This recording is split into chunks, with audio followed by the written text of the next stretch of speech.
let's get into it, right? So I have a lot to talk about. There's a bunch of different videos I've queued up, so we're gonna go through a bunch of videos, and there's a lot that's been happening in Japan, and I want to talk about a lot of things. There was one video in particular that, or one incident that kind of triggered me to kind of come on and just share a few different things.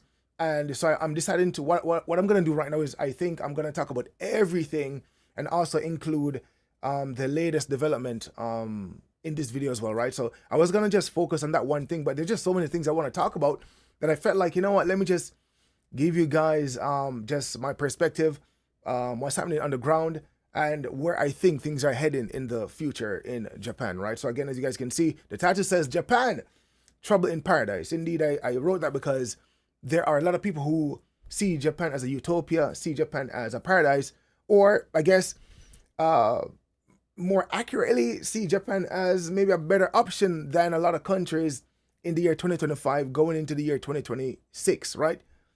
I think we can all agree that the world is changing. I think that's something that most humans can agree on right now, that in 2025 the world is changing. And what we're seeing taking place in Japan in terms of immigration policy, different rules and changes and all these things, unfortunately, isn't unique to Japan. It's a phenomena that's happening, or phenomenon that's happening across the world. You have uh, different countries in the Western world that are experiencing different things.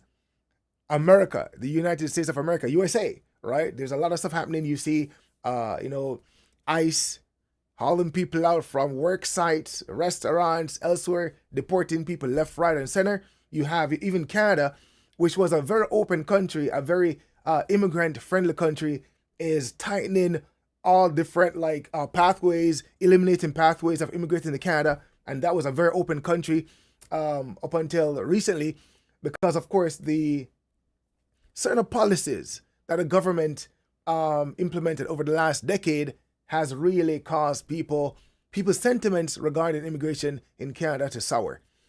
You have different countries where people would go to, right, for as tax shelters and Plan B, C, D, E, F, G. They're increasing requirements for people to immigrate to those countries. So maybe some countries, maybe it would have taken you 3 years to get a permanent residency. Now it's 5, now it's 10, right? So it seems as though what we're seeing in Japan right now is not, again, unique or isolated to Japan. It's something that is being experienced, quite frankly, the world over. So the world is changing. And one might say this might have something to do with a so-called Agenda 2030, things that the governments of the world are moving toward, right? A different society, a different world. So I think what we're seeing right now has something to do with, there's a certain outcome that they want to see. There's something that the leaders in this world, the governments of this world, want to accomplish and achieve. And what we're seeing again are again symptoms of that, and they're moving into that direction, right? So this is not just unique to Japan. However, I live in Japan. Many people live in Japan, and so I want to focus on Japan specifically. Where do I start, man? I think this. Okay, I think when COVID was in full swing in Japan, right? Borders across the world were closed, right? Foreigners could not come to Japan. Foreigners who were long-term residents, right, got shut out of Japan. They could not come in. Some people had to get friends to again remove, move them out of their apartments and wrap up their business life in Japan because they could not enter the Japan's borders. Tourists who wanted to come to Japan could not come to Japan during that time. So the moment Japan's border opened, that sort of the pressure of all these tourists from across the world who wanted to come to Japan but couldn't, just poured in, right? So the so-called over-tourism that they talk about here in Japan is a result of COVID, essentially. People wanted to come, and that sort of anticipation built up and built up and built up for years. And the moment they were able to, people started to book ticket left, right, and center. And then as soon as they could, they came to Japan. And that kind of led into, I guess, the sort of over tourism that people are talking about. mainly because the tourists are concentrated in just one area, right? Tokyo, Osaka, Kyoto, places like that. The concentration of visitors are there. So if you're in those areas, it might feel as though Japan is experiencing over tourism, but Japan has 47 prefectures, right? And most people aren't going to even a third or even 1/4 of or a quarter of the prefectures in Japan. So again, I think the sort of over tourism perception is inaccurate. So again, I think that over tourism, the perception of that was caused because of the built up of pressure of visitors or tourists that wanted to come to Japan that couldn't. So maybe someone who would have come maybe a certain year, now it's like, I couldn't go this year. So those people who had plans to come at a specific year met up with those people who wanted to come another year. And so all these people across 2 years plus, they're about just poured in at once. And then this started happening. So I think that's one of the major catalysts, I think. Then in comes Johnny Somali and the likes and start doing this sort of like nuisance streaming, crazy stuff, right? And then, of course, this sort of like anti-foreigner thing started to build.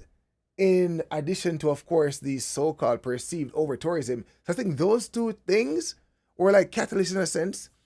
And then after that came the sort of Sanseito party and their sort of like victory in politics here, right, in Japan. Of course, they never won that many seats when you think about how many seats are really needed in the Japanese government. But they got a lot more than they did before, and they're making headway because the guy knows how to use social media. And of course, all these things, right, social media, again, is such a powerful tool, right? It's very, very powerful, and I feel as though certain things were blown out of proportion because of social media, and now anti-foreigner sentiments is on the rise across Japan. Like social media, in some ways on the ground, there are protests, all these things are happening. Japan had a sort of like, what do you call it? Like a hometown initiative, right? With 4 African countries, right? So 4 African countries would be sort of like partnered with or paired with 4 Japanese cities. And that received some serious backlash, okay? Like people came out protesting, and you saw a side of Japan that isn't usually out in the open, right? Brazen, blatant for others to see, for all to see. So that was something that happened during this period of all these things I'm talking about. And then now in comes the new prime minister on the heels of Sanseito, right? And now she's talking about, of course, a lot of different things that seems to echo some of Sanseito's sentiments, and some changes already have been implemented, and foreigners are feeling nervous. Some foreigners are feeling nervous, uneasy, concerned, worried, anxious, you name it. And when you go through different videos on YouTube right now and you read through the comment sections, you can see how people are trying to orient themselves, reevaluate certain things, trying to see like, okay, like where do I fit in? If you are a permanent resident, you're trying to figure out, okay, like, am I okay? If you are a long-term resident on a work visa, for example, you're trying to understand, okay, like, okay, am I okay?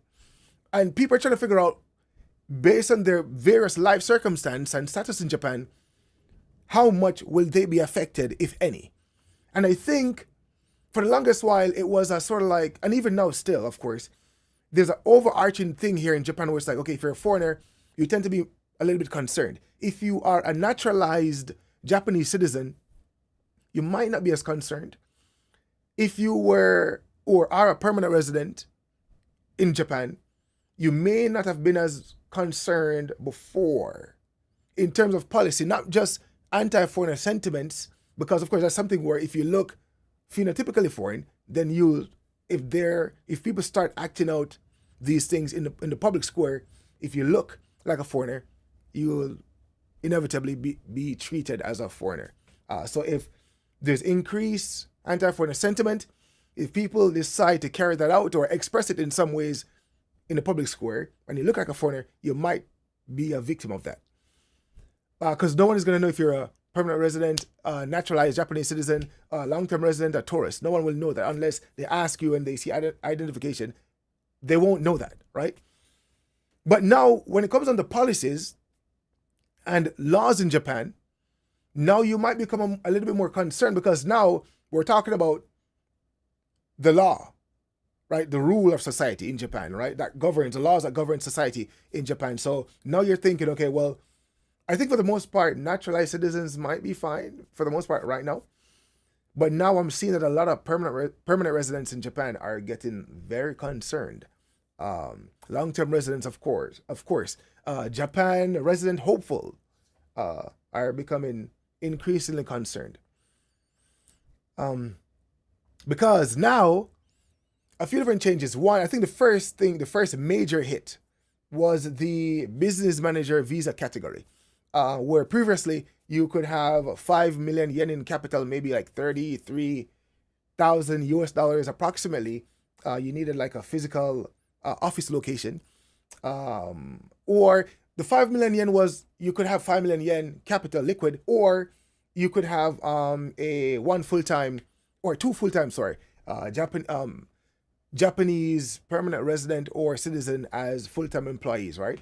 So if you had two, then you never needed to provide the 5 million capital, but you needed the workspace and official office address and a few different things to get that. But now it has been bumped up from 33,000 US dollars to about 30 million yen, approximately around 200,000 US dollars, right? So then you need a master's degree or experience managing a company for, I think, about 3 years. Plus, you also need to speak Japanese at a N2 level, somewhere there approximately, or one of your employees need to speak that way. And also, you can no longer have like where you live as the business address. You need a independent location. So of course, they've made the barriers to entry for that tremendous, right? So if someone had like $33,000, $50,000 and they wanted to come to Japan on the business manager visa, now it's very, very hard to do that unless you have substantial capital, a master's degree, or MBA, or you can speak Japanese at an N2, N1 level, or one of your employees. So again, it's very complicated. So now things, and the funny thing is, in Japan, right? Japan has one of the most restrictive immigration policy in the world, right? Already. So some of the things I've been hearing on the ground or online is that people are saying that foreigners have it easy in Japan, which is, I'm like, anyone that's saying that can't be a foreigner in Japan, because being a foreigner in Japan is not the easiest thing. So I think, again, it's this false narrative that's been parroted on social media, or again, it's being spread across social media and the internet. It's a false narrative, right? So again, a country that already has a very, let me just pull it up. Let me just see if I can pull this up real quick. We're going to go through a few different things, right? Let's see here. Let's do this. Okay. Bam. Okay. So this says this, right? It says, Japan's immigration policy is generally considered one of the most restrictive among developed countries, though the country ranks highly in certain specific categories.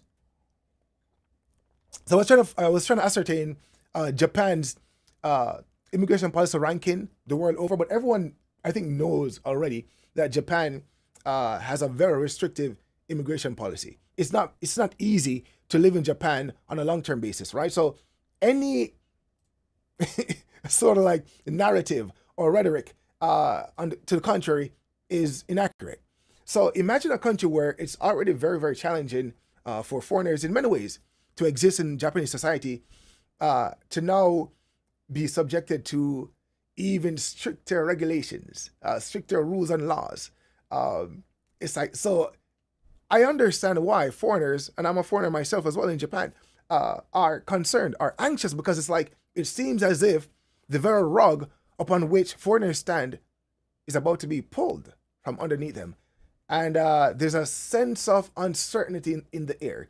So another change that occurred recently is the renewal fee for whether it's changing their status, or at least I'm not 100% about the change of status, but to renew your visa was recently increased from 4,000 yen, right? I don't know, that's probably like, I don't know, maybe $30 US, somewhere there, to 6,000, which is maybe, I don't know, maybe $37 somewhere there US approximately.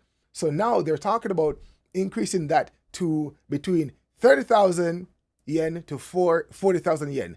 And most of the discussions I've seen online, people are saying they're talking about that, and that it might affect people that work like in the convenience stores, for example, and people from so-called third world countries that already don't get paid much. For them to fork up 30,000 yen to 40,000 yen is a lot, getting paid in, because they get paid in yen, for example, and they're not paid a lot of money, for example.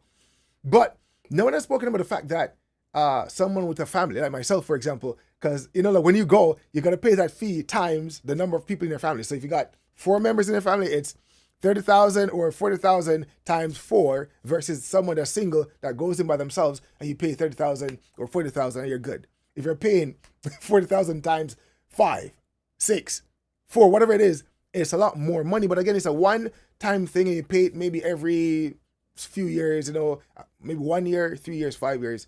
But still, it's a significant increase. And for permanent residents, it's been increased from, or well, usually they say once Japan introduces an idea, can't even talk, introduces an idea like this, more than likely they're gonna pass it, right? So from 10,000 yen to 100,000 yen, and that might be more understandable or bearable, I should say, because it's a one-time thing for the most part, it looks like. So if you're approved for permanent residence status, then you'd pay 10,000 yen currently. You can do that now. But the proposed change, which more than likely will come into effect, will now have those people paying 100,000. But if you're approved for it, I think that's easy to pay 100,000, because in your mind, if the process takes a while, so if you're thinking about that, then you can at least put the money aside. But imagine families who, let's say someone has like 3 members or 4 members in their family, and they have a 1-year visa, because some people have been here for years, like in the teens, and they get 1-year visa every single time they go, which is quite something to think about. So every time they would go in to renew, they would get 1 year, right? So every time you go in to renew, you got to pay that renewal fee, right? Every single time. So imagine you're paying 40,000 for a family of 3 every single year, or a family of 4 every single year. So it's so again, it will be more challenging for foreigners overall, right? Another thing as well is they're getting stricter when it comes on to conditions of renewal. So if you go in, for example, and you're a permanent resident, you have to make sure that you're paying all your pension, right? Making all your pension payments, paying for health insurance, right? Making sure that all your taxes are paid, right? Whether you're self-employed or you're an employee, it's easier when you're an employee, and all these things. So you got to make sure that all these things are paid up, right? To maintain your permanent resident status. And of course, if you make a mistake or you mess up somehow, as long as it's not intentional, then of course they'll have mercy on you, and then you can continue being a permanent resident and stuff like that. So now people who are permanent residents are a bit concerned and worried about stuff like this, right? So again, the only group in terms of the law right now that might seem safe is if you're a naturalized Japanese citizen, and some people who are permanent residents are now thinking of moving into that category to sort of preserve their life in Japan, right? So people are thinking all sorts of things, we can imagine. And I've seen stories where people who have been permanent resident hopeful, who have been in Japan for 33 years.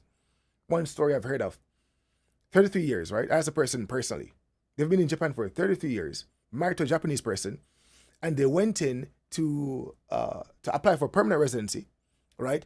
And they were denied. And apparently it was that they made a late payment for their I think it was maybe their health insurance or something. They made a late payment for one thing, and they were rejected.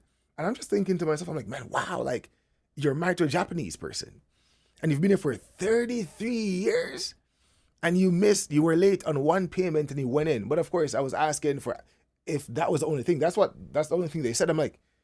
Well, I was said to the person like, why did you wait so long? But they never responded.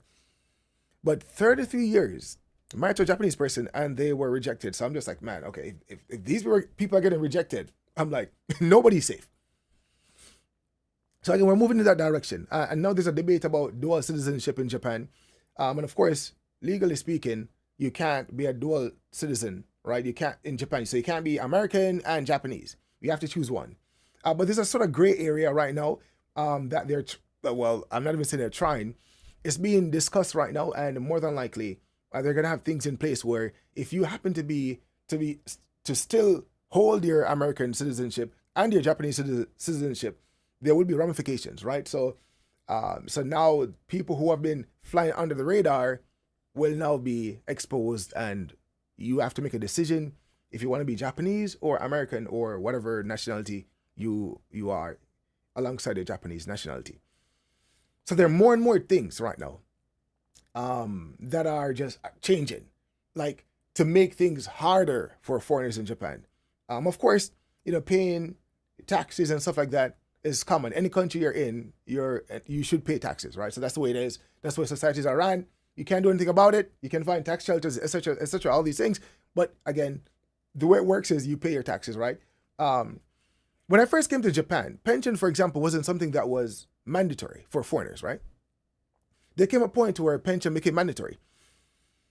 The issue with the pension thing in Japan is that and this is the thing, look, if you're coming to Japan in the near future, my advice is for you to research, like do some deep research, because there are things that you don't find out about until you're moving through the years, and then you discover something, you have a conversation here, you hear something, you discover something, you're researching, you came across something, and you're like, man, I never knew this. So one of the things with the pension here is if you live in Japan, right, let's say 15 years, for example, right, and you've paid pension for 15 years from your job, if you decide to leave Japan as a foreigner and you leave and you go out, right, you can only claim 5 years worth of contribution. So you have 15 years of contribution, but you can only claim 5 years. And those 5 years of contribution, a 20% tax is added to that, right? So if you can only get 5 years or recoup 5 years of your contributions, that's minus the 20% tax.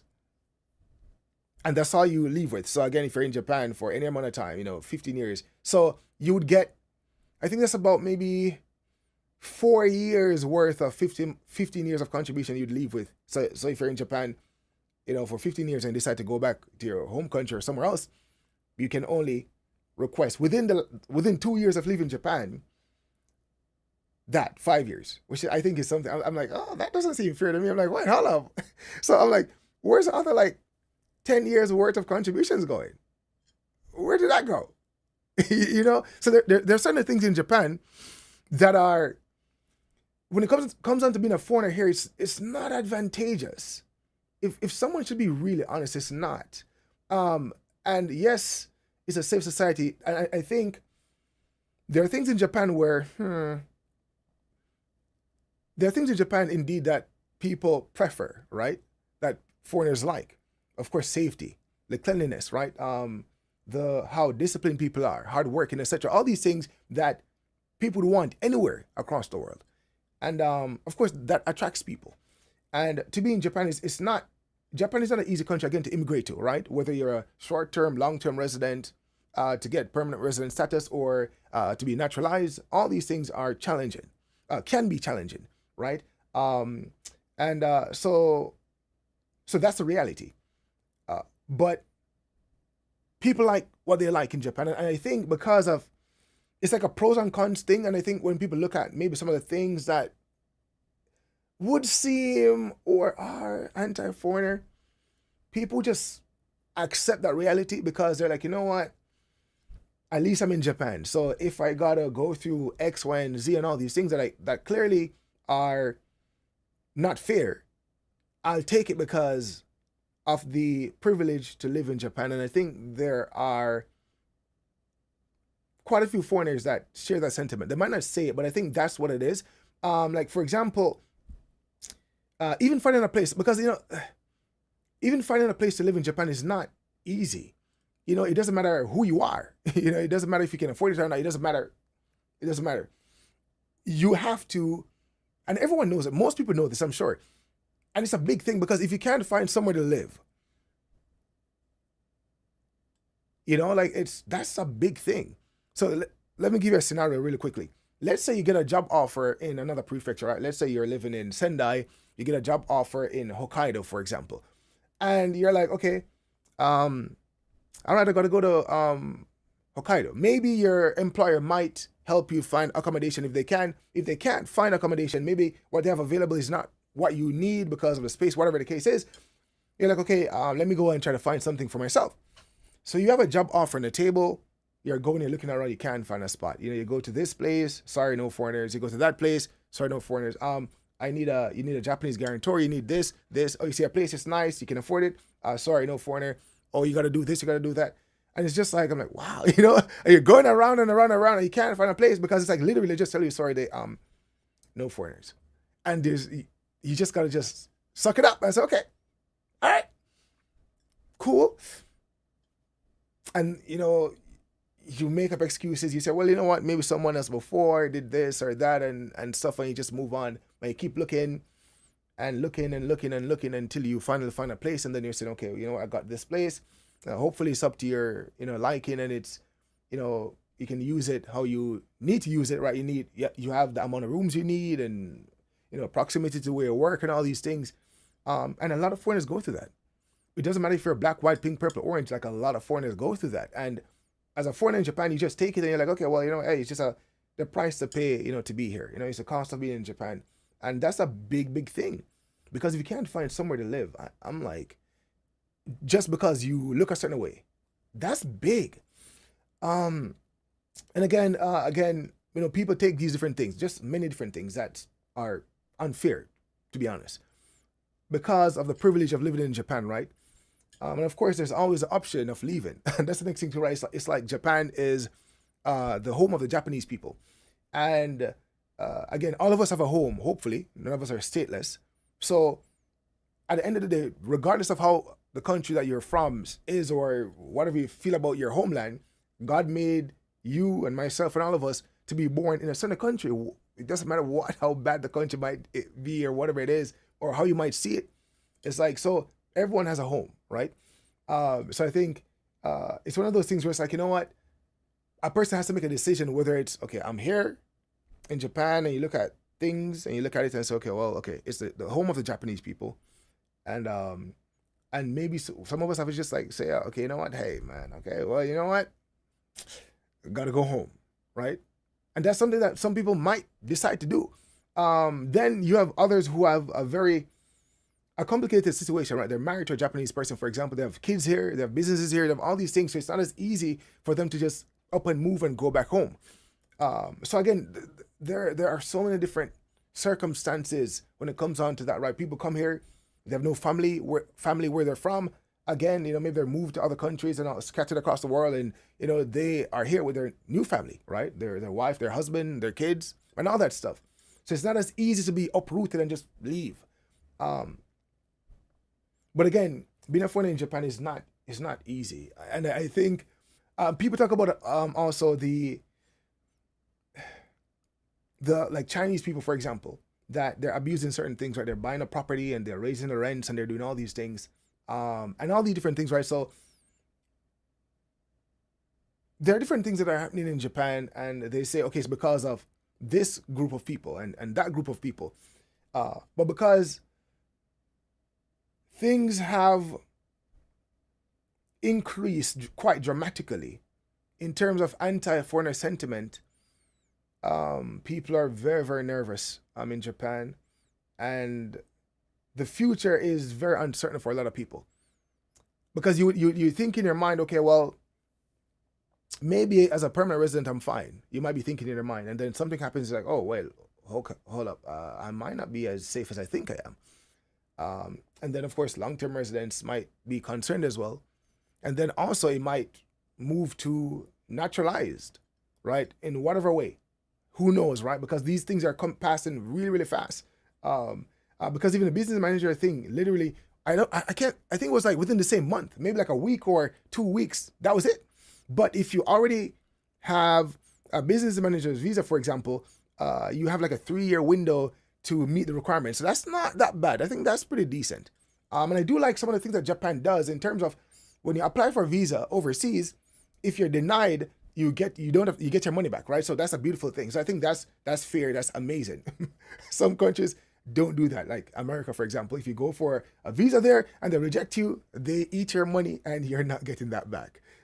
So I like a lot of things that Japan does, but as a foreigner, there's certain things that are just like outright unfair. You know what I'm saying? I'm just like, to be honest, I'm like, come on. I'm like, come on. Um, so let's just jump in a few different things. I want to talk about, okay, so now, all right, so because of all these things, and it continues to evolve, right? So it's not like it's just one law that was passed or one new rule or one change. It's evolving. So they have this new sort of like, I guess, task force that's working on making Japan, improving Japan's immigration policy rules and all these things. So it's evolving, right? So maybe every week, like a new change or a new proposed change or something is in the news. And the foreigners are just on the edge of our seats, and we're just like looking like, okay, like what's next? What's coming next? You just looking to see, okay, what else is there? But any change right now, it will make being a foreigner in Japan um, more challenging than it already is. And people cite, well, most of what I've heard, even from like the news and stuff like that, it's like they're targeting illegal like immigrants in Japan. And to be honest, I'm not sure what that number is, but given that it's so hard to come to Japan, I can't imagine that number being a very large number at all. It's like your whole life in Japan, for example, is connected to your My Number card, right? To your Zayu card, right? Just all these different things for you to do anything in the bank or with your phone, utilities, whatever it is. Like you have to like show them these things, your My Number card and all these things, and you have to be a legal resident to even hold these things. If you're even moving from where you are to another place, you have to make sure that you update these things. If your visa is about to expire, you have to make sure that you update these things, your banks, all these things, or there will be consequences. You won't be able to use these services. So I don't know how a person can survive in Japan as a illegal, person. I guess it's possible, but I have no clue how they do that. And so I would imagine that that percentage has to be very low. It can't be a significant percentage. The foreigner populace in Japan is already so minuscule. The illegal population here is probably like almost virtually, I don't even know. I have no clue how that would even work. But most of the things that are changing right now are affecting legal residents in Japan, making things more challenging, making things more uncertain. Um, you know, so I'm not, you get what I'm saying? I'm not really sure what's happening. So again, it's becoming a lot more challenging to be a foreigner in Japan, and then some people are experiencing anti-foreigner, you know, and they're having anti-foreigner encounters. People might seem a little bit more dismissive and aggressive and certain things. You might see more things. Some people have shared that. I haven't really experienced anything beyond the usual stuff in Japan since they've implemented some of these changes, since social media now has a lot of anti-foreigner content. So now I want to show you guys a few different videos. And I haven't spoken, I think I'll just talk about this other thing. Okay, so now there's a video. Should I start with that? And let's see. So okay, there's a new development, and I want to talk about this because it's causing again. So now there's a frustration, as I said before, with just all the things that are happening in Japan. Um, so you have maybe people getting upset, for example, and rightfully so, uh, at creators like Johnny Somali and all these people who are making foreigners in Japan, residents in Japan, look bad, right? So people are getting upset about that, and I think I've made a video about that too. And then of course you see anything that a foreigner does, like a foreigner could do anything in Japan right now, and people are on edge, right? So it's like if you try to do something that this is the reason why, what I'm saying? Like everyone is just like on edge. So if anything happens, if a foreigner is showing Japan setting a light or doing something publicly or whatever it is, people are just ready to pounce on them and devour them, because everyone is just like again uneasy because of all the changes that are taking place in Japan right now. So you see beef between YouTubers and all sort of crazy stuff happening. Um, Off late now, there's a video that's going viral, and it involves a Caucasian man who lives in Japan, I believe, and a African man, right? Or he looks phenotypically African, and this took place in Kabukicho, in Shinjuku, right? And because of that video, some of the frustration now is being targeted to let's just say the black populace in Japan. Reason being, people who tend to be racist, again, lump all black people in one, and they view us as a monolith, right? It doesn't matter where you're from. A racist will see you as a black person, and they will be a racist person toward you because you look like a black person. Okay. So the encounter essentially is this, right? The guy was, I think, was live streaming or making a video in Kabukicho, and a guy, and again, I condemn this behavior 100%, right? This black guy, and it might be African, from behind him came and whacked him, right? I think he smacked him or punched him from behind, right? This is all caught on camera, so I'll show you guys a clip. And because of that, he went to the police and reported it, and it seemed like nothing was done. And of course, assaulting someone is illegal in Japan, illegal in a lot of countries across the world. He did that, and because of the frustration again, right? The frustration that people have with all these changes in Japan and the anti-foreigner rhetoric and sentiments. There's one video that I saw where that one is going more viral than the initial video. It might be going viral on other platforms, but on YouTube, this video was, someone did a commentary on that video, and the comments on that video are just terrible. Like, they are just the most vile things you can see. And I was reading through some of them, and I'm like, man, like, it's like some people just want an opportunity to just lambast the image of black people, just lambast, the black populace in Japan. So if you look at those videos, you're seeing it, and people are talking about, oh, this is the reason why. And I'm like, nah. I'm like, in my mind, this is just one person, one violent guy who rightfully so should suffer the consequences. I'm not sure what became of it because the guy reported him to the police. I guess they can't find him or whatever the case is. So I don't know what's happening with that. But again, it's like the entire black population in Japan now. Again, this is more from a foreigner point of view, and also I see some Japanese people commenting on that video as well.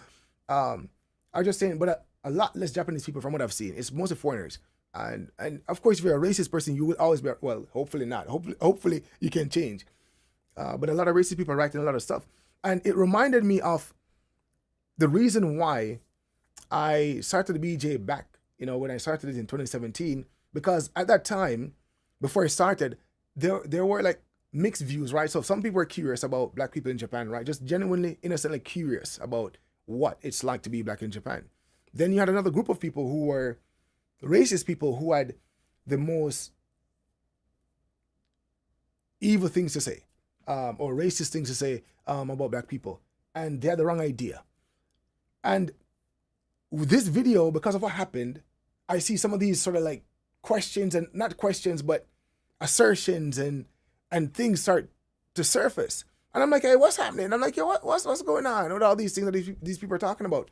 And I'm like, this one violent dude that smacked the bro in the video does not represent the black populace in Japan. I'm like, bro, have you seen just some of the stories we've shared about people in Japan doing the things that they're doing? I'm like, this is one guy who, again, if he's doing whatever he's doing in Japan, right, assaulting somebody, maybe he would do that somewhere else. Who knows? That's one person, but of course, because he happens to be black, it's been blown up across the internet, and people are just saying all sort of things. And I'm not sure what's gonna happen as a result of that. But let me just give you guys a quick taste of what that is, and maybe I won't even show the comments, to be honest. Like, if you guys want to go and see it, you can go and check it out. But the comments aren't on the initial. So this is the incident, and of course, again, the guy did nothing, right? The guy was just filming, and the aggressor came, happened to be a black guy, smacked him, and of course, the internet is eating him alive, or eating black people alive, unfortunately. So I just want to show you guys this real quick. So here we go. So this is the incident. I'll show you the first part of it. And oh, what the bro, it's crazy. Crazy. It's crazy because you come to Japan and so you're seeing there's a guy, and apparently this is because he was filming in Kabukicho, and the guy never wanted to be on camera because certain shady things take place apparently in these areas. And they talk about the fact that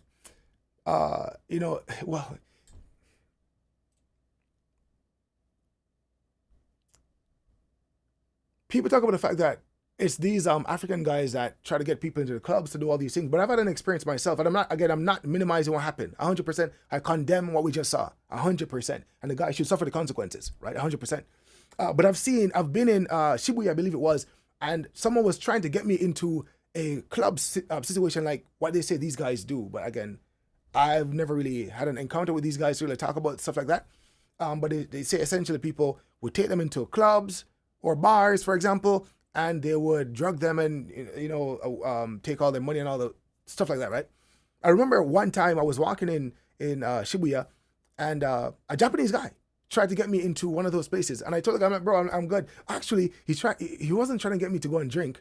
He was trying to get me to go. There was it was a, how do I put this? It was sort of like a red light type of setup. I don't want to really say exactly. But he was trying to get me to go in. And I'm like, bro, I'm good. I'm like, I'm married. You know what I'm saying? All is well. And he's like, yo. He was talking really good English too, actually. And he's like, your wife won't mind and stuff. And I'm like, bro, I'm good. So I'm walking away. And bro literally grabbed me. I was trying to pull me into the place. I'm like, bro, what's up? And then I had to of course, I had to get a little bit serious in that moment. And then, it fizzled out and I walked away. But I'm saying it's not you. Again, it depends.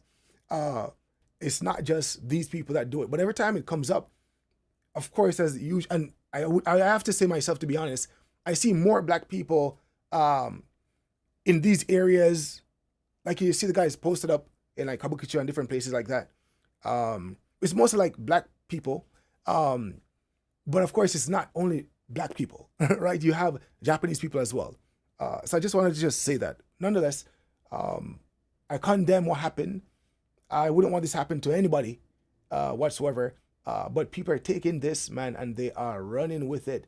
And the comments and the commentary and the things you're seeing online is not good. And unfortunately, it's not targeted at this one guy. It's targeted at the whole black populace in Japan. And even now, how many years has it been? I don't know, 8 years, somewhere there, since we've been, when I was, doing all these interviews and stuff, showing the reality of being black in Japan, people doing all sort of things, right? You have teachers, business people, you name it, right? Just law-abiding citizens. You have something like this, and people just seem to forget, and they're just like, yes, this is what it is, and saying all sort of stuff. Let's just watch a little bit of it, and we're gonna move through a few different things. 新宿で友達を待ちながら、普通にいつもの YouTube 動画撮ってたんですけど、いきなり後ろから強く殴られました。So essentially, saying he was there, he waiting for a friend in Shinjuku, and someone struck him from behind. Right? He did this video in Japanese, and I think it was a very short video. I think it's on this channel as well. したフル動画はこんな感じです。 So this is the full video for what actually took place. I'm out here in Kabukicho, not necessarily happy about it, not really loving it. Kabukicho isn't my favorite place anymore. Back when I first came to Japan, I thought Kabukicho was so interesting. Because in America, we don't have anything like this, like a red light district. Of course, if it was in America with all the people that have guns and the crazy, super violent people, I'm sure people would be getting shot and all types of drugs, and people would be stealing from each other. It would be just absolute chaos. Not that Kabukicho isn't chaotic in its own right, but I feel like if there was something like this in America, it would just be an absolute and too dangerous, really, for any civilized person to enjoy. But it's crazy because you come to Japan and oh, what? で振り向いたら4、5人の男の人たちに囲まれて怒鳴られていて、正直かなり怖かったです。だからそのまま警察に行きましたが、犯人は見つかりませんでした。歌舞伎町には夜になると外国人を狙う悪質な客引きが結構多くてさ、巻き込まれると超危ないので気をつけてください。日本は本当に安全な国で、こうして安心して暮らせることに感謝してます。でも歌舞伎町だと油断はできないって今回はすっごく実感しました。皆さんも本当に気をつけてください。So that was the video, right? So that's what happened there. And the thing is, again, as you guys know, earlier in my, when I started to do YouTube, etc., I used to go out and do like late night adventures and stuff. And there's certain areas indeed that tend to be a little bit sketchy in Japan, right? In Tokyo, there's certain places that you go there late at night and it's sketchy. You see all sort of things happening. I've been in Western Tokyo, and ladies are trying to get me to go into places. All sort of stuff. When you're trying to explore in the nighttime, you come across. Again, in the nighttime, the vampires come out, right? So I'm like, y'all know how it is. So it's like, I'm talking from movies, right? Okay, if you don't get that reference. But it's like, again, in the nighttime, it's like things happen in the nighttime. So in certain areas, you got sketchy people. And it's not just, sometimes you got women that are sketchy, to be honest. You got some of the African dudes or the black guys that are sketchy, or even Japanese people that are sketchy, or people that are Asian that are sketchy, right? In certain areas, right? So it depends where you go. You have people who tend to be a little bit more, again, who engage in illicit activities or illegal activities, or that just look sketchy, period. Don't know what they're doing. That might just be in certain areas across different places in Japan, right, at nighttime. So yeah, things like that exist. And of course, when you're into those places, you have to be careful. But because of this, again, this sort of anti-foreigner sentiment that's going on in Japan right now, everyone is on edge, right? So you have YouTubers beefing, you have foreigner against foreigner beef, you have so many different things that's happening because everyone is uneasy. So everyone is just like, man, it's like, because our reality as foreigners in Japan seems to be shaken in some way, and it seems like it's starting to fall apart, that sense of security. People are on edge. So things like this, again, will be blown out of proportion. And as a black person, when something happens, when another black person does something, it tends to go a lot farther, right? And than if someone else were to do the same thing, which is a thing. And we know how it is as a black person. You get it. It's very, very consistent. So this wasn't a good look, obviously. The unfortunate thing about this is that everyone is getting lumped up together, right? Again, it's like, what, this guy does it. This is how black people are. And I don't even want to mention some of the comments I've read, some of the commentary that you see that are inaccurate as it relates to not the individual, because he's guilty as charged, but to the black populace in Japan. And people are calling for, deportation and this and all the black people, get them out, and just all these crazy stuff as you would expect from a person that's a racist, right? But again, right now, from this point, moving into the new year and beyond, life in Japan for foreigners would be a little bit uncertain. We don't know where it's going to go. And we understand that, years ago in Japan, foreigners were not allowed to enter Japan, right? We understand also that Japan has, they're experiencing a population crisis, right? There are, I believe, more old people in Japan than young people. And of course, that's why even for pension, for example, they're becoming very strict because they might not have as much income from the working populace to support the pensioners, right? So again, I think that might have been one of the reasons why they started to make pension mandatory for foreigners, and why you spend a lot of years contributing, but you won't see that money because it's actually being used to help the Japanese populace, the pensioners here. So you have that, and there's another point.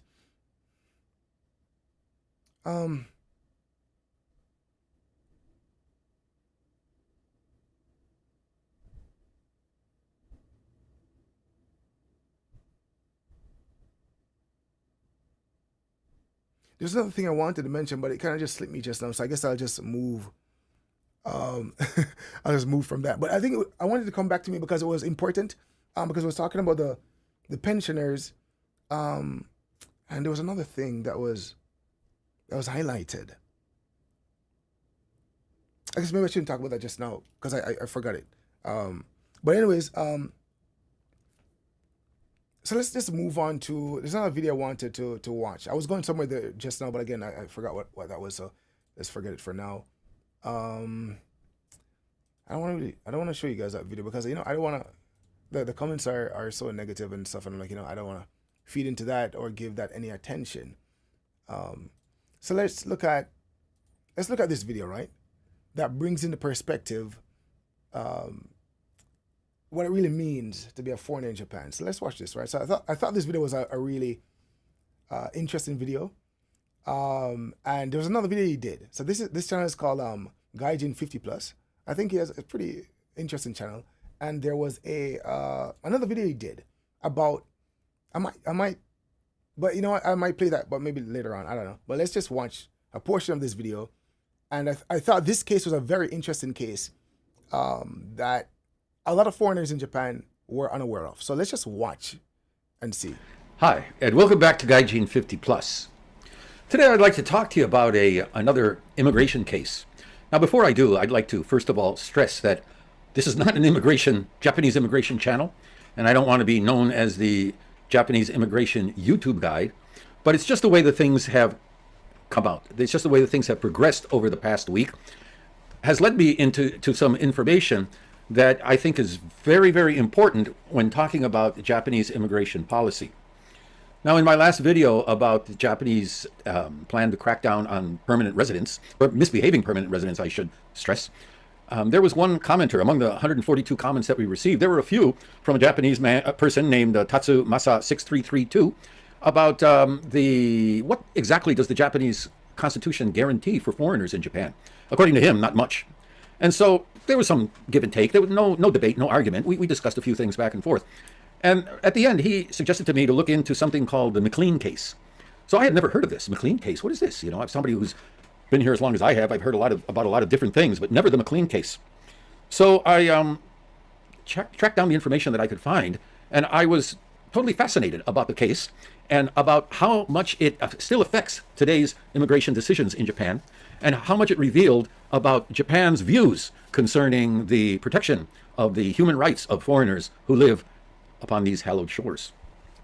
So to give you a quick rundown, the McLean case set a landmark precedent in the Japanese Supreme Court, and it defined how far human rights guaranteed by the Japanese Constitution extended to foreign nationals. So it's very important.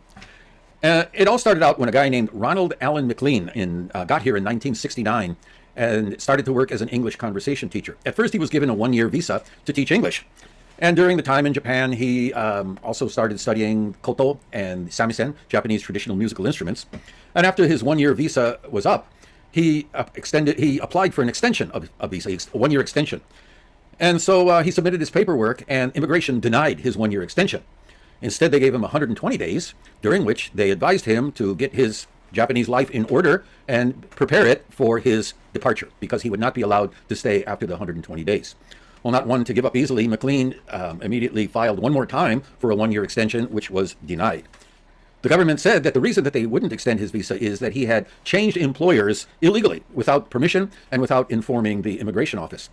I don't know the way it is now, because I'm a permanent resident. I don't have to deal with this type of thing. But back then, your visa was tied to your employment. And if you changed your employer somewhere along the line, you were supposed to, by law, inform immigration or get their permission ahead of time. And McLean apparently didn't do this. So they said visa denied. He, being a red-blooded American guy, did the red-blooded American thing, and he fired a lawsuit against the Japanese government. So in the first court case, the Justice Ministry said that they didn't want to extend his visa because of his job change, but they also added a second reason. And this time they said the second reason was his participation in political activities. Now it seems that McLean was taking part in anti-Vietnam War demonstrations in Japan, and he was also involved in demonstrations against the U.S.-Japan Security Treaty renewal. He was also involved in demonstrations resisting the government's suppression of foreign residents' rights and various other political activities. Now, I hasten to add that at the beginning of the 1970s, when this all took place, Japan was in a big period of social and political upheaval. It wasn't the peaceful Japanese people put up with anything that you have today. There were demonstrations. If you watch the news back then, the evening news, almost every day there were newsreels of police and demonstrators beating each other over the head. There were all kinds of stories about people were killed, people were injured. I don't know if you know, but even Narita Airport, I think that was just that time, or maybe a little bit after, Narita Airport was resisted by the people, the farmers who were living there, and there were daily battles with the police. People again were killed in protest against Narita Airport. So there was a lot. So you guys can go on. I'll put the link. Well, I guess you can search that if you want to see the full thing. But let's see if we can find a conclusion essentially. So the guy. Okay, let's see. I'm just trying to jump ahead. In favor of the government and to enforce the country's immigration laws, and they said Ministry of Justice has free administration discretion. Happy, except the government appealed. They said, "Yep, the government shouldn't have done that." The Tokyo District Court said that the government's action was unfair, unreasonable, and illegal, and that it violated the spirit of the international cooperation and fundamental human rights guaranteed by the Japanese Constitution. So, McLean was pretty happy, except the government appealed to the next Tokyo High Court. And in 1975, they overturned the Tokyo District Court decision, and they said that the Ministry of Justice has free administration discretion on how to enforce the country's immigration laws. And they said at that time, specifically, that political activities can be considered as negative factors when weighing whether a person's visa should be extended or renewed. So McLean's case was dismissed, and he took it to the Japan Supreme Court. Now, the Supreme Court ruled in favor of the government. And rather than giving you a summary of what happened, let's look at the actual wording from the Supreme Court decision. The Supreme Court said, "The Constitution does not guarantee to foreigners the freedom to enter Japan, nor the right to reside or demand continued residence. The Immigration Control Order authorizes the Minister of Justice to examine, at periodic intervals, a foreign national's circumstances and the necessity and propriety of continued residence, and to decide on renewal at his discretion. Fundamental human rights apply equally to foreigners residing in Japan, except where the nature of the rights makes them applicable only to Japanese nationals, or where, considering the foreigner's status, recognition of such rights would be inappropriate. For example, activities influencing Japan's political decision-making. However, the constitutional guarantees afforded to foreigners exist only within the framework of the immigration control system. It cannot be interpreted that the exercise of such rights is protected from being considered as a negative factor in renewal decisions. Therefore, the minister's decision in this case cannot be deemed unlawful." So with that, McLean left Japan in 1978, leaving us here to deal with the aftermath. And the logic of this decision still shapes how Japan regards and treats foreigners today. And that is why the announcement of the permanent residence crackdown that we talked about last week was presented in terms of guidelines. At the time I was talking about this, I was wondering about this. Guidelines? Guidelines of what? Guidelines for whom?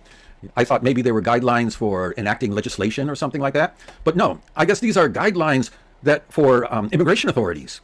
Not rules, not guardrails, but guidelines. It's almost like suggestions. The actual final decision about whether a foreigner should be allowed to stay in Japan, remain in Japan, have permanent residence, come into Japan, or be kicked out of Japan seem to lie in the hands of individual immigration authorities with no real recourse in the judicial system. So, to wrap it all up, what does all this mean? Well, number one, gaijins have no constitutional right to enter or remain in Japan. That's by a decision of the Japanese Supreme Court. Number two, the Minister of Justice can freely decide when a gaijin gets to stay here.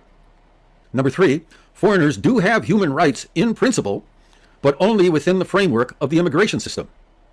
Number four, you are allowed to express your opinion as long as you do not influence Japan's political processes or interfere with its public order. In a nutshell, you're allowed to think what you want, but if you act on it in a way that rattles Japanese harmony, you just might get the boot. So again, so you can check out this channel. Again, he has some interesting stories and stuff like that. So it's a Gaijin 50 plus. I've seen a few of his videos. But yeah. So that's again giving up some perspective about life in Japan in terms of like how it's viewed legally as a foreigner, etc. Here. So again, from what's happening right now, a permanent resident status is not essentially, or it seems like it's not going to be permanent. But again, it seems like some people abuse the system to a certain level. Like maybe they would get the permanent resident status and they would leave Japan for an extended period of time with a 5-year re-entry permit, and they would live elsewhere and come back. So now they want to ensure that a person who is a permanent resident, you have to live physically in Japan.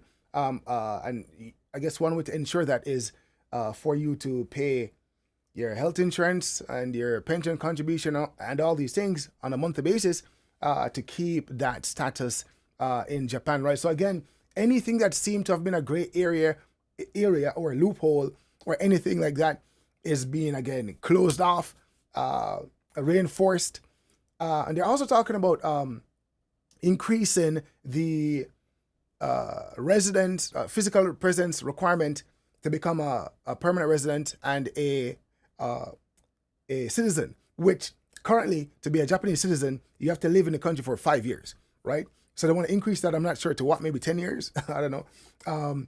And to be a permanent resident in Japan, you need to be in Japan for, in principle, 10 years. And they want to increase that too. So I'm not sure to where they want to increase that to. I'm like, okay, maybe 15 years, maybe 20 years. And then the citizenship, maybe 10 years. I'm not sure. I know in Canada, for example, 3 years in Canada, you can apply, you're eligible to apply for citizenship.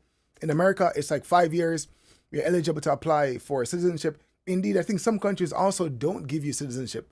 Maybe Dubai is one of those countries, I think, or the UAE or something like that, and other countries across the world. So again, it depends. It's up to the country, right, to do what the country wants to do for the best for its people 100%. I understand that, right? And I'll never be one to push back. I'll definitely recognize things that seem to be unfair. I'm like, wait, this seems unfair. This doesn't make any sense. But again, it's one of those things where you just have to, as an individual, you have to look at your life. And even when I was looking at some of the comments on different channels that were discussing different things, it's like people now who never had a plan B are now looking into a plan B, right? So if someone was saying Japan forever, they're thinking, okay, maybe I need to have a plan B and maybe a plan C just in case things fall apart and then I have to leave and go back home or somewhere else. And of course, the process of starting over, right? You got to, find where you're going to live and all the things. There's a lot of stuff that's involved in that. So if you've been living in Japan for 20 years, 25 years and all these things, it's going to be quite hard, to just go back. Hopefully you still have family members and things like that. So again, just uprooting yourself from a place that you've been building your life for years, decades even, is not that easy. But people now, and I guess the good thing about this is that people are starting to think about a plan B just in case. And it's one of those things where, as I said earlier in the video, the world is changing. Like earlier when I started BJ, for example, maybe it wasn't, people have been moving all across the world and living in different countries for a long time. But in terms of seeing these things on social media, around the time, I don't know, maybe a little bit after I started, they started to get popular. And, people are talking about living in this country and that country and all these things. That was like a little bit after I started to do BJ, started getting popular maybe a couple of years after, somewhere there, right? So it wasn't always popular. But it's crazy because it's like now we're like, 8 years on, and it seems like there's a reversal almost happening. More people are learning about these things and are trying to go to different countries, but at the same time, immigration in countries across the world are getting tighter. So it seems like there's again an anti-immigration sentiment across the world, and it's, you know, again, you see things in some countries. You might understand some of the things that you're seeing. You might say, okay, I understand this thing. In another country, you might say, okay, this thing doesn't seem like it makes sense. And then when you yourself are caught in the mix of it, being an immigrant or a foreigner, it's like, okay, well, you might see it from a different perspective. And it's very interesting to see the different comments and the way people are expressing things. And it's like, it just shows you again, you know, when you're affected personally by something, the way you respond to it and your concern level is so different. And it's an interesting thing to see. And I guess for the most part in Japan, it seems as though most foreigners are on a similar page in terms of being concerned about life in Japan now, right? The security of that. If there was ever a sense of security living in Japan, you know, for long term. Let's see also, but now with that one incident is getting traction, right? I think the one of the videos I saw with a guy that assaulted the other guy is over 600,000 views now. And of course the comments are crazy, as I said before. And it was almost like I detected a little shift where everyone was in the same boat, and it seems as though some people might be saying, oh, these are the problem ones, right? Which again, it's easy for people to blame us, right, for anything that's negative. If you're black and you've lived as a black person, you understand exactly what I mean. It's not exactly fear out there. And again, there's just so many things, you know, that is a part of the black experience. Of course, we got positives and we got negatives. Of course, we know this. But I saw that and I was looking at it and I was like, man, like, so instead of now people being genuinely concerned as a collective, now it seems like they're kind of turning around toward, I won't even put the words in mouths right now. But yeah, so again, I just wanted to share that. And another thing I wanted to say, I think I remember now, is, for example, again, Japan, and this is what I was saying, I just remembered. Asian population, right? And they're saying maybe by the year 2100, somewhere there, or within 100 years, somewhere there, Japan again will have no Japanese people or something like that. Sounds crazy.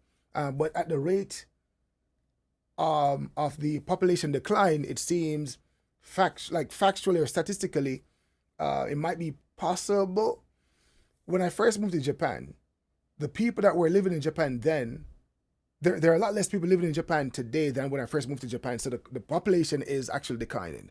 So however long that was, almost a decade ago, a lot less people, maybe like, I think it was like 127 to 128 million people at the time. Now it's like 125, right? So again, it's falling, and it's falling fast. And there are debates happening all across social media, in Japanese, in English. Everyone has something to say. And some of the facts that they or statistics that they put to the fore are a bit skewed and not really accurate in some sense. I don't want to get into that one too much right now, but there's one, I saw a debate between an older Japanese guy and a younger Japanese person, and the guy was talking about the nursing homes, right? That sort of like industry in Japan, old age home and stuff like that. And apparently they can't find enough young Japanese people who want to work in these nursing homes, right? So they have to, of course, invite foreigners who do these jobs, right? So other East Asians and different people like that who are taking care of the elderly in Japan.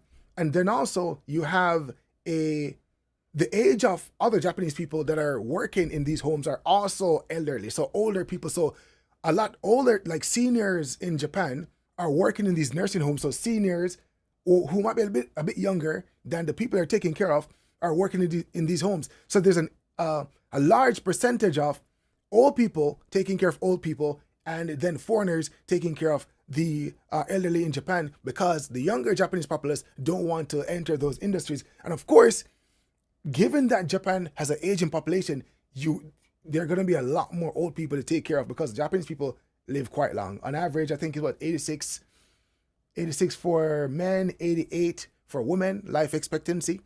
Right, so again, they live live a lot longer than that, or a few years longer than that, right? So again, it's like they need people to take care of the old people. There was a recent news story, which was very sad, where the son was he was 79, I think. He's in his late 70s, right? And he was taking care of his mom, and she was, I think, 100 years old, 100 or 102.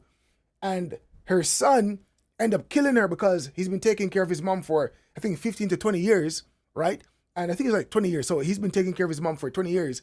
And he ended up killing her because he's like, he's tied down. It was a horrible story. Horrible story. So things like this we're seeing again in Japan. It's an aging population. They have an immigration crisis, or a population crisis, rather. And, a lot of people say, well, they need foreigners, they need immigrants, they need this. I'm like, I'm not saying anything. I'm like, you know what?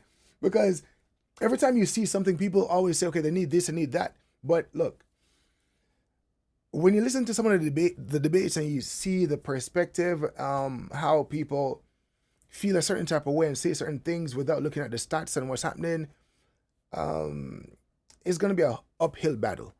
And, I pray for Japan. I pray that things improve and sensible changes are made. Like when people are proposing changes, that they will be sensible, they'll be effective, and fair. And that's my hope. But again, the discussion is continuing and people are on edge. And my advice for anyone that is looking to come to Japan is to do your research thoroughly. Make sure from you step foot here, you are aware of all your responsibilities as a foreigner in Japan. So it might take you some time, right? But do research beyond just where to live and how to find a job and stuff like that. Look at all the legalities. Like just look at the laws governing foreigners in Japan. Look at the tax laws. Look at all these things. Like you literally need to be. Okay, I see more channels coming up with different things and they're talking about these things, but if you're looking to come to Japan, make sure you do some deep research beyond the surface level. Okay? Again, as I said before, look at, maybe just read the whole Immigration Protections Act. Like, find that, read the whole thing, right? Read through the whole thing. Again, when it comes on to taxes, read through the whole thing. When it comes on to responsibilities, read through the whole thing. So from you set foot here, everything can go well for you, right? You just do everything legally from day one all the way through. Because again, just like that guy, and I've heard so many stories, 30 plus years in Japan, 15 years in Japan, 17 years in Japan, went for a permanent resident, for example, you never paid this thing, you paid it late, sorry. You just all sort of things left, right, and center, going to renew. Or this thing, or you never paid this thing, oh, you should have paid this thing. All these different things before you come. Okay? Make sure. And another thing too, there's just so many different things that you find that you're like, what? It's like, wait, there's this thing. Another thing that's interesting, in addition to the pension thing, which I find very interesting, is in Japan as well, there's a thing called factual permanent resident and a thing called actual permanent resident, right? So you can be a factual permanent resident in terms of status, and then there's a tax permanent resident. And as tax permanent resident, for example, if you're a foreigner, you need to declare all your income and assets across the world. So if you're in Japan, as long as you don't touch 10 years, you're good, right? You can have assets across the world, whatever it is, investments, real estate, wherever it is, and all over the place, and you file taxes on money that you earn in Japan. But once you hit like 10 years, you're not going to get like a permanent resident status, for example. You're not going to be like, oh, you're eligible for a permanent resident status, here you go. And then you get that, and then they tax you on your worldwide income. No. You will become, as far as the tax law is concerned, a permanent tax resident, right? So that house you have over there, an apartment in this place and all these things, you got to pay taxes on that over there. And also in Japan as well. And whatever investments, dividends, whatever it is you have across the world, you got to pay money on that. But That's just the immigration related, not immigration related, tax related law. So they're separate. So the immigration law now is like, okay, you got to try to apply for a permanent residence, right? A status, and you might get it or you might not get it. And if you don't get it, you're still a permanent tax resident. So essentially, you got to pay all this money, but as far as, again, there's so many things to research, because since all these things are going, I'm researching so many things. I'm like, oh, this is interesting. So you find a lot of laws that are quite interesting, and I'm like, this don't seem fair, like, to be honest, what I'm saying. I know that a lot of people, I'm not sure how many. I guess now you're seeing more layered information about life in Japan online now. I think before it might be surface level, and people might not want to get into the nitty gritty of life in Japan. But I think with all these things that are happening, people are discussing all sort of things that are very interesting, actually. I think for us to really see what it really means to be a foreigner in Japan. And again, each person has to weigh the pro and con, right? All the pros and all the cons of living in Japan.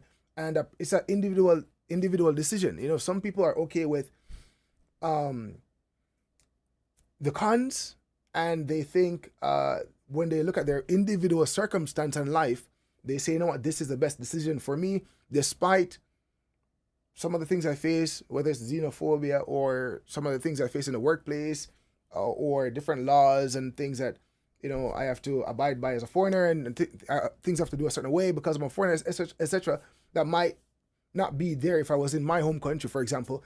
A person might say, well, you know what? I'm here in Japan, so I can live with that. Other people might say, you know what? I can't live with that. It doesn't make any sense. And so, again, it really depends on you as an individual. My advice to people living in Japan is to have a plan B, have a plan C. Because you never know, right? That sense of security after being here for, like, again, 10 years, 15 years, 20 years, 30 years, and still not having anything apart. I understand if someone does, like, some type of crime, some serious crime, that they can, be stripped and sent back, deported to their home country or wherever they're from. I get that 100%. But it seems like in Japan, it seems like even minor things could become a problem. And your whole life could be uprooted. And again, it's their right to do what they do. And each person has to, again, know what they can live with and what they can't live with. And it's my advice, again, if you live in Japan, to have a plan B, maybe a plan C as well. Have at least 3 plans, right? So you're living here, you have a plan B and a plan C, right? Have like 2 things, plan A, plan B, plan C. That's my advice for people here. People who are looking to come to Japan to live, do deep research, deep. Just think about the whole human experience, all the things that you go through as a person, and just research all these different things, man, like all these things, so you know exactly what you should do and how you should do it in Japan.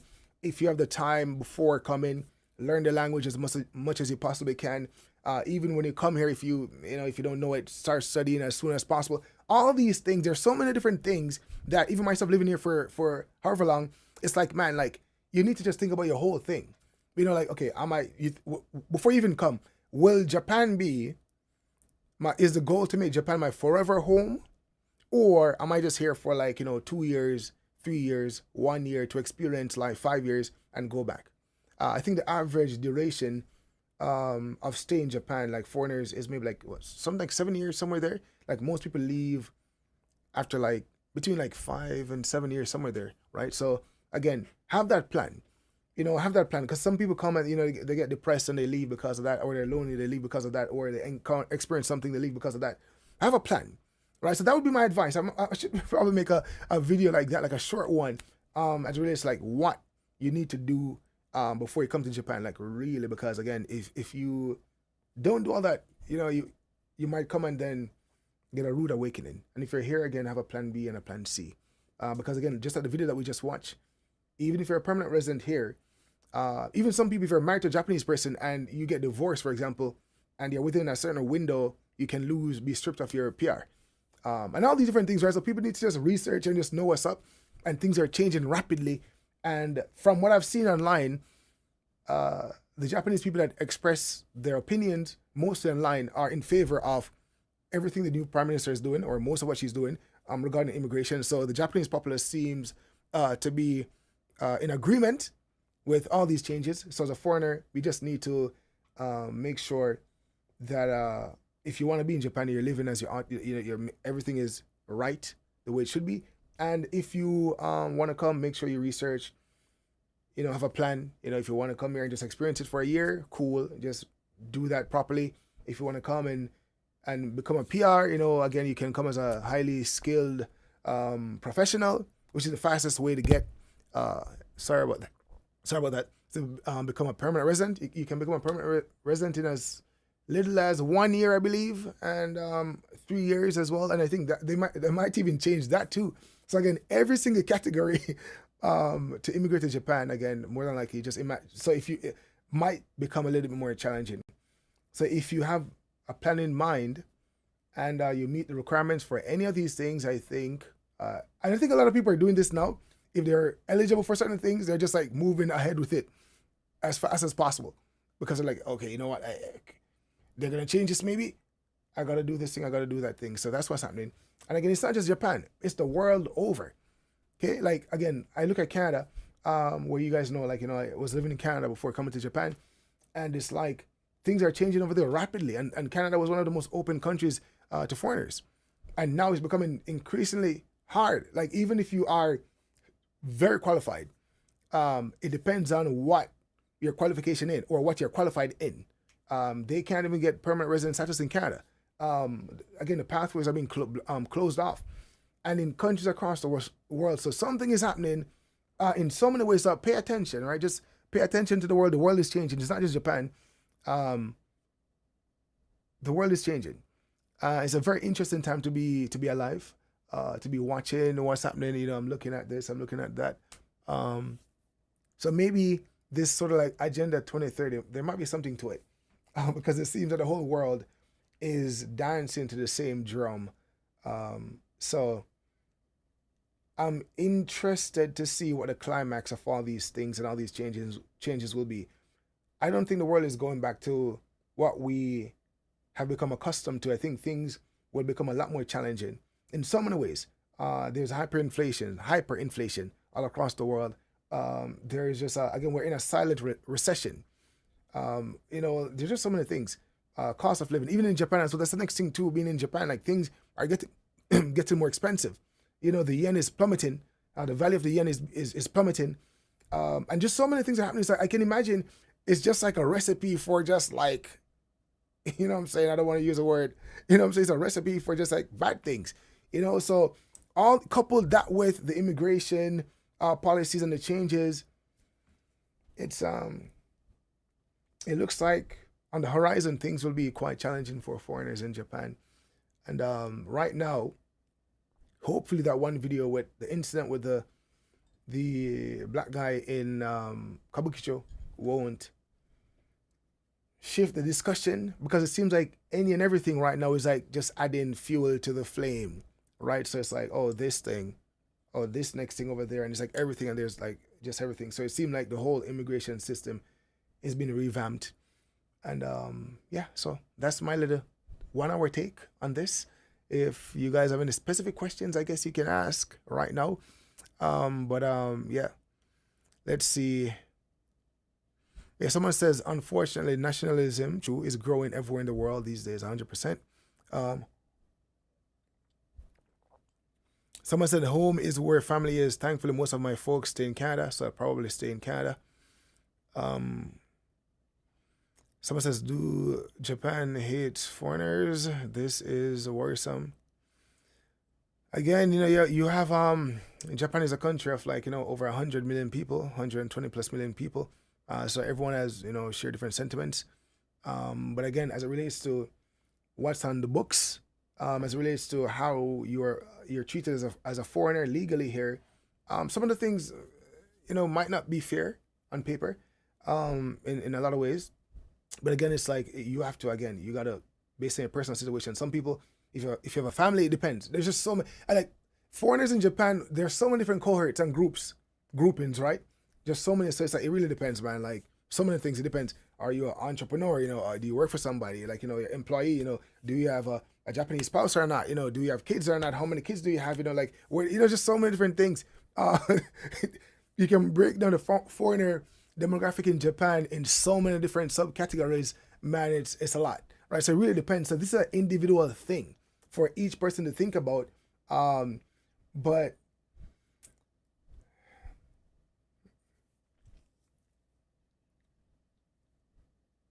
yeah. Oh, someone said super chat. Wait. Super chat. Someone said, do you think the pandemic had anything to do with the population decreasing? There are just not enough jobs there, it seems like. I don't think that has anything to do with it. I think it's just been going down for a while. And I think, as I said, I think what I think happened in terms of like the over tourism, I think because before COVID, people would come to Japan and visit and it would be fine. But I think because they could not come, that built up pressure, right, of just wanting to come to Japan and not being able to. The moment the gates open, people were like, you know what? It's my chance now. Maybe they'll close it later on. I'm going to go to Japan and experience it. So I think that's what caused that sort of over tourism. It's like a pent up. You build up the pressure, and then everyone is in Japan now on the social media. So everyone is showing their life in Japan and their trip in Japan, and so it's way more popular than it was back then and all that. So I think the pandemic in and of itself, I don't think has any impact on the population decreasing. I think that's just people are just not having kids, and people cite the overwork culture, just the cost of living and all these things, why they aren't really procreating and stuff like that. There's a video I want to make about something like that, but anyways, we might talk about that. Oh, Oriental Pearl, how you doing? Hey, I met your kids and wife at church, but not you yet. Yeah, true. Thanks for coming on. My wife told me about the conversation you had. I'm not sure if you're still watching now, because I'm just reading the comments at this point. Nem Raps, just bought a house in Kasukabe. Okay, nice. All right. So Nem, I've actually met Nem here, and he came to like one of our family events when we had them back in Tokyo. Okay, let's see. Any other questions? Oh, someone said, remember when your daughter was having issues with her image in school and I warned you this was coming like 4 years ago? No. She wasn't having problems with her image in school. That's inaccurate. I think what was happening back then was with some of the kids, but again, that was like resolved. Like, we dealt with all that. Yeah, so I know she's at a different school because, of course, she's now in 5th grade. She, so again, her school for the most part is good. She's fine, thank God. I know people who've gone through a lot of stuff, and because their kids experience so much negative bullying is negative regardless, but so much negativity, they had to take them out of the school and stuff like that, right? So people go through all that.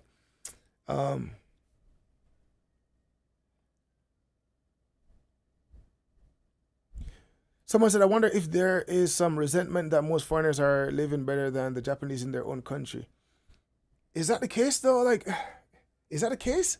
I don't know, man. Like, again, I don't know. I'm not Japanese. I think the only thing, maybe, okay, this is probably the only thing I can think about, really. It's like, because I don't think Japan has, like, advantages for foreigners, like, like, for example, maybe like in Canada, for example, in Canada, like a newcomer might have some advantages. This might be the same with other countries. I'm not sure. Like, for example, you go and you can get a credit card and stuff like that. You can get different loans or just things to help you get started in the country without they relax certain requirements. I know that happens in Canada. I don't know if that doesn't happen in Japan. If that happens here, I would never benefit from that. There's nothing like that. So I don't think foreigners have it easier, and I think I covered that. Like, it's not easy being a foreigner here.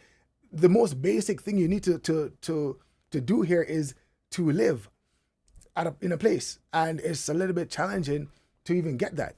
Not a little bit challenging. It's quite challenging, actually. You can only choose from properties or places that would allow foreigners to live there. So I don't know how being a foreigner is I don't know how foreigners are living better lives than Japanese people. Like, again, if you're a foreigner, you can't even get a a mortgage, right? Like it really depends. You have to be a permanent resident, or there are some banks that might give you a loan. It depends. Few and far between.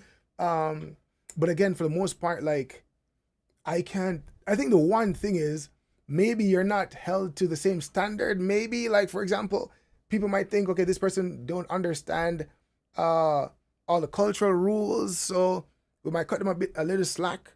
Kinda, I think that might be the only thing. I don't know anything else where being a foreigner here is advantageous, more than to be a native-born Japanese person. I don't see that in anything, to be honest. I don't know.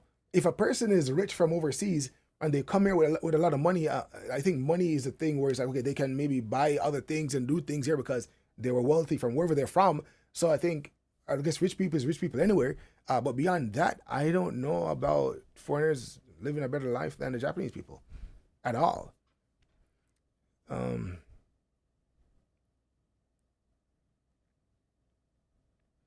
Someone says many nations are following suit 100%. That's it. Yeah, someone is saying Japan is currently blessed with the spirit of peace in regards to violence presently, but that hasn't always been the case. Yeah, the peace here again, and the it's amazing, of course, 100%. I think that's one of the main things that people like. You know, like again, it's one of the safest countries in the world, if not the safest country in the world. So again, yeah, I agree.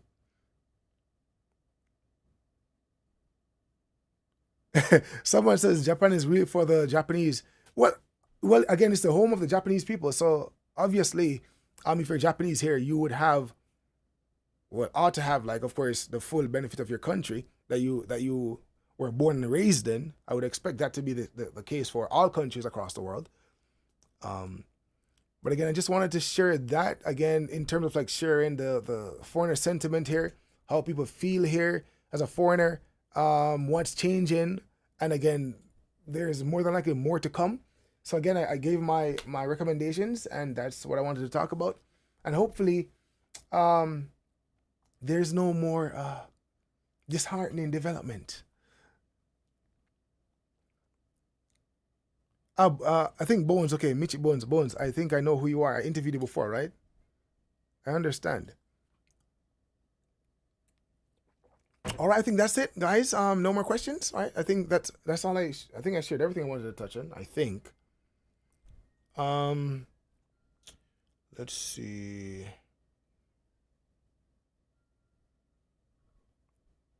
Is there anything?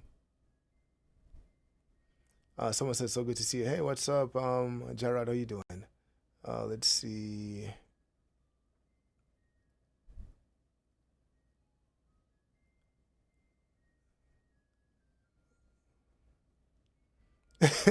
Someone is asking about earthquake. Someone said, can't hear you? What?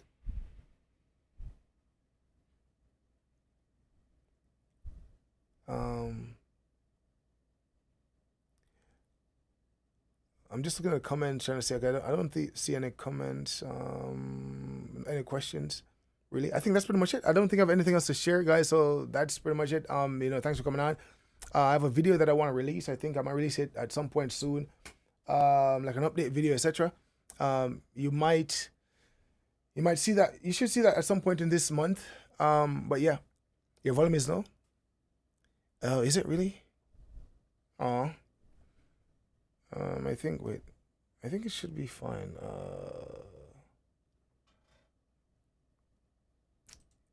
Well, sorry about that. I don't think I can turn it up. I think it's, I don't know. Oh, wait. It might be. Oh, that's why. Oh, sorry. Yeah, it was low. Thanks for coming on, everybody. Until next time, God bless you all. Bye for now. As a foreigner from Africa, one thing you can't lose is your mental well-being. Yeah. Check out. Okay. Someone is asking. I'm about to come off, and someone is asking this question about: is it difficult to move to Japan? Again, well, from what we're seeing, it will be more difficult to move to Japan. Let's just say that. So things are changing. So whatever was straightforward is becoming a lot more challenging. So I guess you can expect more challenges. But again, usually the way it is, you find a visa. Everyone that's coming here on a long-term basis needs to find the most appropriate video need to find the most appropriate visa, right? So that's it. So again, once you're qualified for it and you have you meet the requirements, it should be fine, right? And again, as I said before, do deep research, deep research. And if you're currently living in Japan, have a plan B and C, right? Yeah, because at any moment, you know, at any moment, you heard the video that I played earlier. At any moment, if they say sayonara, you can't say anything. You can just say, well, thanks for having me. You know, all the best until next time. You know, all right, guys, thanks for coming on. Until next time.